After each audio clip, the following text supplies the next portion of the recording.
Assalamualaikum warahmatullahi wabarakatuh. Selamat pagi, siang, malam, teman-teman semuanya. Pada kesempatan kali ini, saya dan teman-teman saya akan membahas mengenai properti teknologi ekosistem. Dan inilah kelompok kami, ada Sultan, Atif, Abiyu, Rizky, dan saya sendiri. Nah, sebelumnya mari kita lihat landscape tentang PropTech. Jadi di sini ada tiga fase, ada search phase, supervised phase, dan juga sell phase. Saya akan menjelaskan satu-satu. Yang pertama, search phase. Ini berhubungan dengan aktivitas yang terkait dengan mencari properti, baik itu untuk dibeli oleh end users ataupun untuk didaftarkan oleh agen properti. Dan di sini yang pertama ada brokerage service, yaitu daftar dan juga kegiatan pencarian yang dilakukan oleh individu atau perusahaan yang terkait dengan penjualan atau pembelian properti dengan imbalan komisi atas transaksi tersebut. Kemudian ada marketplace, yaitu perusahaan yang menyediakan platform yang dirancang untuk mencocokkan dua populasi dan membuat transaksi terjadi di antara mereka. Kemudian ada data, valuation, dan analytics, yaitu perusahaan yang aktivitasnya itu terdiri dari menyediakan data, analitik, ataupun alat valuasi kepada manajer properti ataupun investor. Kemudian ada Virtual Viewing Solutions, yaitu layanan yang didedikasikan untuk menawarkan teknologi tampilan terbaru seperti 3D, VR, AR, MR untuk menjelajahi properti atau meningkatkan proses kolaborasi dalam proyek pengembangan. Kemudian ada Lease Guarantee and Financing Solutions, yaitu perusahaan yang menawarkan solusi inovatif untuk memiliki akses keuangan ke properti, baik dengan menyediakan penjaminan sewa atau mengamankan deposit keuangan yang diperlukan. Nah, kemudian ada fase berikutnya, yaitu ada supervised phase, yaitu fase yang berhubungan dengan kegiatan sehari-hari para profesional properti ini. Yang pertama ada investment dan crowd financing. Ini kategori yang mencakup platform yang memungkinkan individu untuk berinvestasi di sebuah properti dan juga mencakup platform crowdfunding yang mencantumkan peluang investasi bagi individu. Kemudian ada Manage and Operation Solutions, yaitu perusahaan dalam kategori ini menyediakan produk dan juga layanan yang membantu mengelola properti dan mengawasi hubungan antara pemilik tanah ataupun properti dengan penyewa. Kemudian ada Space as a Service and Smart Building Solutions, yaitu perusahaan yang membangun atau mengoperasikan jejaring ruang bersama seperti coworking atau co-living atau menawarkan solusi pembangunan cerdas menggunakan IoT. Kemudian ada Agent Tools, yaitu perusahaan yang menyediakan agen properti untuk membantu aktivitas. Kemudian ada Project Management Solutions, yaitu perusahaan yang menghasilkan produk untuk membantu stakeholder dalam bidang konstruksi dalam mengelola proyek properti dengan menawarkan solusi digital ataupun teknologi. Nah, kemudian kita masuk ke fase yang terakhir, yaitu ada sale phase, yaitu fase yang berhubungan dengan penjualan properti melalui saluran yang berbeda. Yang pertama ada e-buyer solutions, yaitu di mana istilah e-buyer ini mengacu pada perusahaan properti online yang dapat membeli rumah dalam waktu cepat dan dengan harga murah, dan kemudian dia menjualnya lagi melalui saluran online. Yang kemudian ada hybrid agents, yaitu perusahaan yang menawarkan online brokerage service yang menggantikan model agen properti tradisional, di mana penjualan ini dilakukan tanpa kontak fisik dan juga dengan biaya yang tetap murah. Kemudian ada insurance closing, yaitu perusahaan yang menawarkan asuransi untuk pembeli rumah dan juga layanan hukum yang bertujuan untuk melindungi pembeli dari risiko apapun selama proses penjualan. Dan yang terakhir ada equity release, yaitu perusahaan yang membantu dalam pelepasan ekuitas, yaitu pelepasan nilai properti dan menukarnya dengan uang cash. Baik, saya Abiyu akan menjelaskan tentang bisnis proses dan teknologi yang ada di ekosistem property tech. Jadi property tech ini secara garis besar itu untuk buy, sell, research, market, and manage property. Jadi segala bentuk aktivitas yang ada di properti itu ada. Jadi seperti membeli, menjual, research seperti kayak menjualnya dan marketingnya dan juga cara mengelola propertinya. Nah, mungkin bisnis proses yang ada di properti tech ini mungkin sama saja seperti yang pada umumnya, hanya saja mungkin didigitalisasi dengan menggunakan teknologi yang ada. Nah, seperti yang bisa dilihat, property tech ini merupakan irisan nih dari financial technology, construction technology, smart real estate atau yang bisa kita kenal dengan smart home, dan juga shared economy yang merupakan dari bentuk segala bentuk transaksi properti. Jadi kalau misalnya keterlibatan dari ekosistem property tech ini yaitu tadi melibatkan financial technology kayak misalnya bagaimana cara kita membayar dan juga menerima uang dan juga mungkin dari pihak construction teknologi gimana supplier dari sebuah construction untuk menyediakan untuk bangunan-bangunan yang ada di properti ini dan juga mungkin smart real estate atau mungkin smart home yang biasa kita kenal itu menyediakan seperti IoT untuk menunjang teknologi-teknologi yang ada di rumah atau properti. Dan ekonomi ini merupakan integrasi dari semuanya, seperti penjual dan pembeli yang dilibatkan. Nah, keuntungan yang diadakan oleh property tech ini banyak sekali, seperti misalnya pembeli nih jadi dapat memiliki banyak opsi untuk memilih mana properti yang ingin dihuni atau disewa. Dan dari sini juga dengan adanya integrasi ini kita punya banyak pilihan dan dari pilihan-pilihan ini kita tidak memiliki batas ya, batas dalam artian kita punya waktu 24/7 untuk mengaksesnya tanpa harus dibatasi jam kerja dan juga dari sisi geografinya kita tidak punya batasan untuk melihat. Mungkin kita sekarang udah tahu seperti augmented reality atau virtual reality untuk melihat nih bagaimana hunian yang ingin kita beli atau sewa. Kemudian juga untuk dari penjualnya kita dapat lebih mudah nih untuk menganalisis dan market research dan research untuk penjualannya dengan menggunakan property tech ini. Jadi dapat data-data, big data yang dibeli dari konsumennya, konsumen itu suka yang mana aja, dan bagaimana kebiasaan-kebiasaan konsumen dalam bertransaksi gitu dapat dipermudah oleh ekosistem dari property tech. Eh, s- Sekian dari bisnis proses dan teknologi yang ingin saya jelaskan akan dilanjutkan oleh teman saya. Terima kasih. Baik, selanjutnya saya Muhammad Atif akan menjelaskan terkait insight on PropTech, di mana saya akan membahas terkait dua sub area. Yang pertama itu ada iBuying Solution dan juga Investment and Crowdfinancing. Nah, eh, yang dimana kita mengetahui bahwa iBuying Solution ini termasuk pada fase sale ya, dan kemudian Investment and Crowdfinancing ini termasuk pada fase supervise. Selanjutnya, iBuyers. Istilah iBuyers ini mengacu pada perusahaan yang dapat membuat penawaran online dengan cepat, serta dengan harga diskon untuk properti, dan kemudian menjualnya dengan untung melalui saluran online.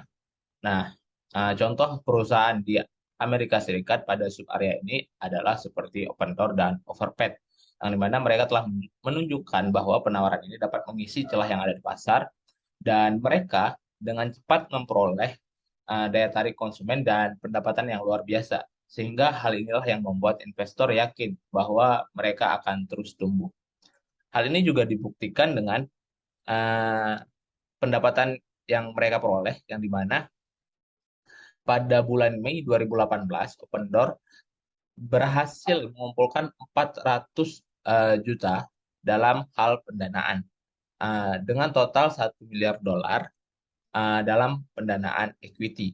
Sementara Overpaid berhasil mengumpulkan 150 juta dolar baik dalam bentuk utang maupun equity atau ekuitas atau dengan kata lain yaitu jumlah uang yang akan dikembalikan kepada pemegang saham suatu perusahaan. Pasar iBuyer ini sendiri dimulai uh, di Amerika Serikat pada tahun 2014 dengan dimulainya Opendoor. Selanjutnya, uh, alternatif real estate financing, di mana perusahaan ini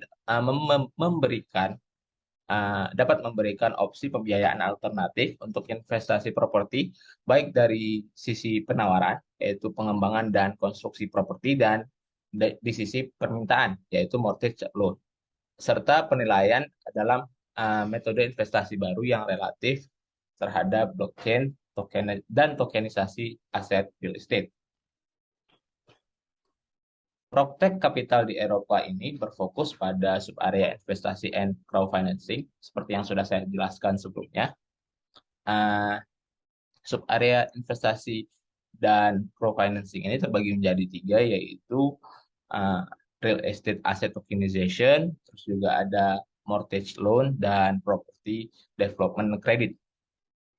Seperti yang kita ketahui, kita dapat melihat bahwa berikut adalah perusahaan-perusahaan yang uh, terbagi menjadi beberapa subarea, yang dimana ada uh, Fort Vendes Fortimation yang uh, terbagi ke subarea iBuying Solution, dan juga salah satunya adalah Propland yang termasuk pada subarea Investment and Crowdfinancing.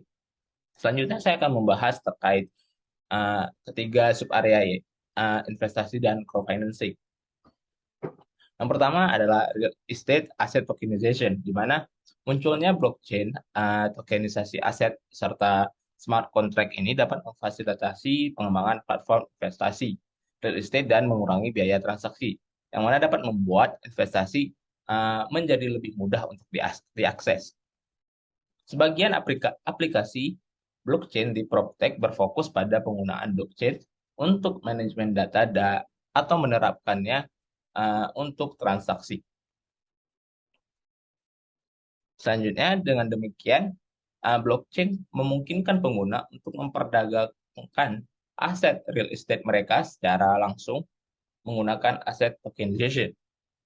Sementara smart contract memungkinkan transaksi yang cepat, aman, dan tercatat dalam buku besar digital yang tidak dapat diretas, dan secara drastis mengurangi jumlah perantara yang diperlukan.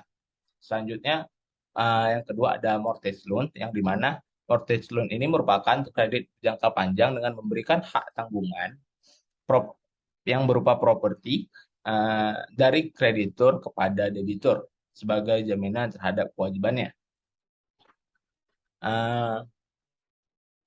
Yang dimana PropTech Capital ini melihat semakin banyaknya platform utang real estate yang memfasilitasi mortgage loan untuk individu maupun perusahaan dengan modal utang dari sumber pembiayaan alternatif seperti crowdfunding, terus juga ada pinjaman P2P dan dana utang institusional non-bank.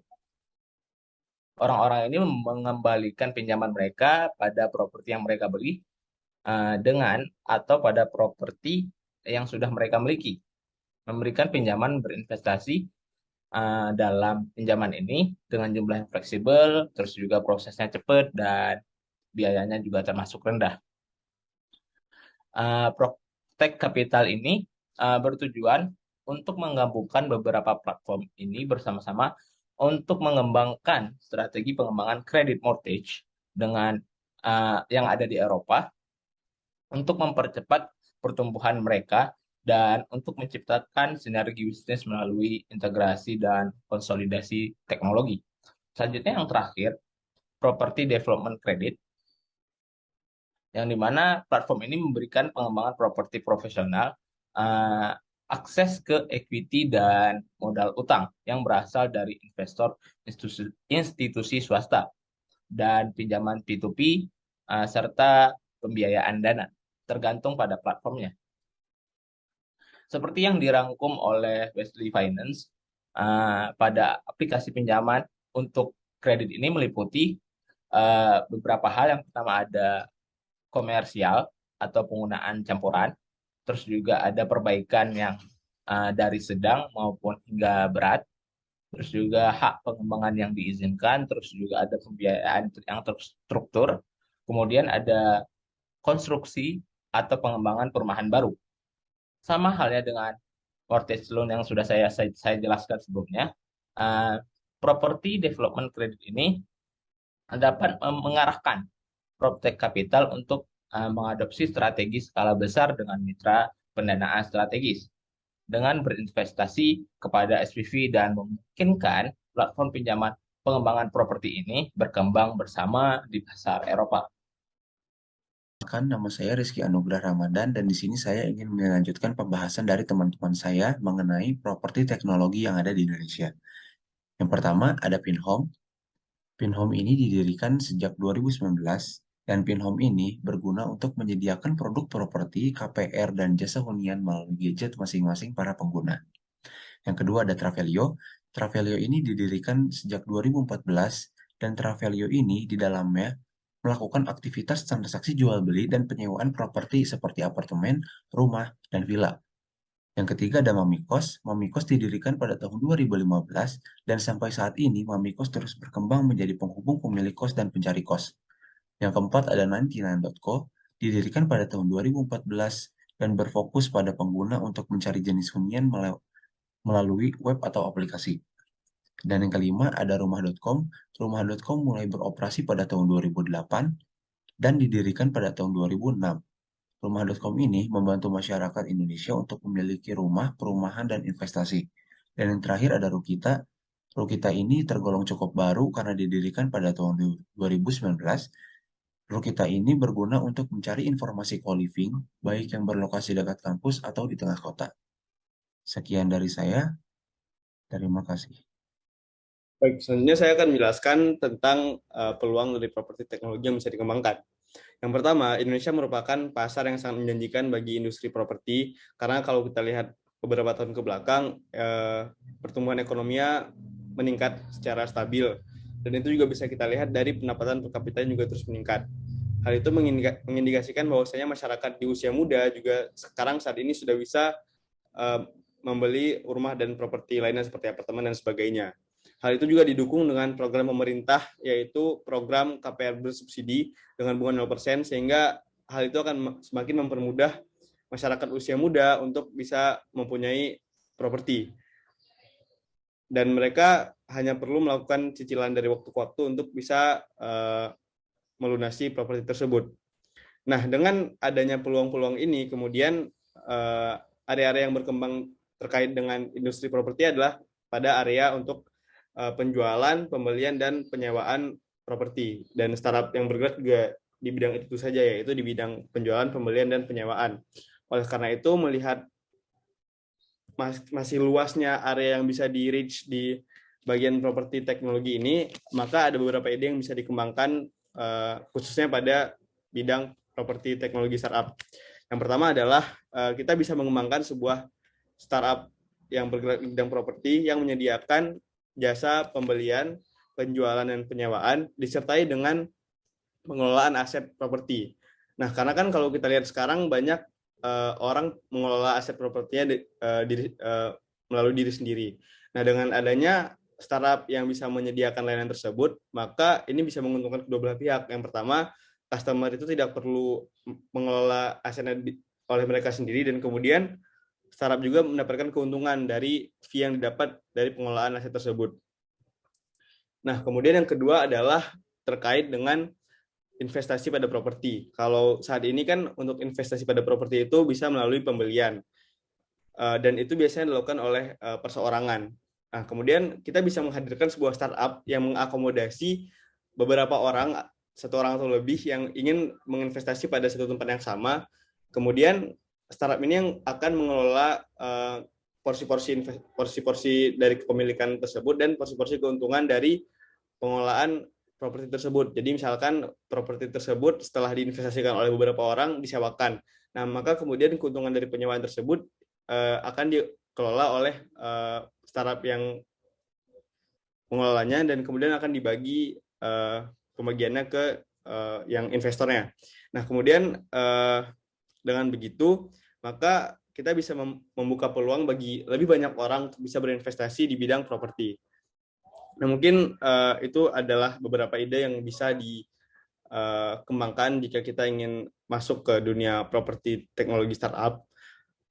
Dan bagian ini mengakhiri bagian dari properti teknologi environment yang sudah dibahas oleh teman-teman saya sebelumnya.